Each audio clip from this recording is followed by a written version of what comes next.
Le calme est revenu ce soir dans la capitale soudanaise, mais la journée a été extrêmement tendue.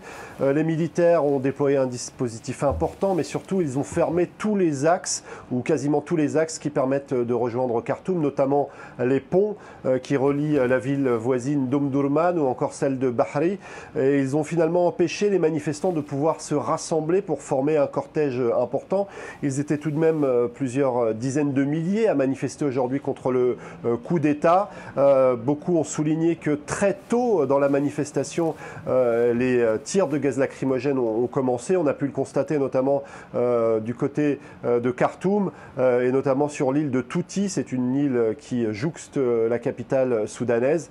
Très rapidement, donc, les militaires ont tenté de disperser les manifestants qui, comme je vous le disais, ont eu beaucoup de mal à se rassembler, mais aussi beaucoup de mal à communiquer puisque Internet est coupé depuis le coup d'État.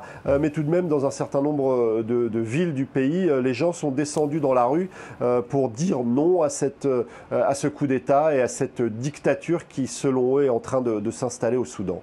Karim, vous nous l'avez expliqué, Internet est coupé, la pression est toujours très présente autour de ces manifestants. 5, je le rappelle, ont été tués ce samedi.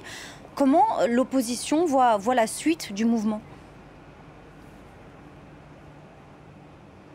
C'est vrai que le bilan est déjà lourd et une médecin avec qui on a parlé tout à l'heure nous expliquait qu'il serait peut-être plus lourd encore puisque les blessés, pour un certain nombre d'entre eux, étaient très gravement blessés. Mais ça n'entame pas la détermination de ces manifestants et comment ils voient l'avenir. Eh bien, ils le voient de façon assez simple. Ils vont continuer à manifester, ils vont continuer la désobéissance civile, ils vont continuer les opérations de blocage, notamment les barrages, comme dans les quartiers de Bouri où ils sont très motivés, très déterminés. Un certain nombre d'entre eux nous l'ont répété tout à l'heure. Ils mettront tout en œuvre pour tenter de faire reculer l'armée, mais ça sera compliqué parce qu'on a le sentiment que la stratégie de l'armée est bien huilée. Ils ont sans doute appris ces 2 dernières années à maîtriser mieux cette foule qui leur est hostile. On se souvient qu'il y a 2 ans, au moment où ils étaient en train de négocier, ils avaient ouvert le feu et fait un véritable carnage aux abords de leur QG où les manifestants s'étaient rassemblés depuis de longues semaines. Et puis cette armée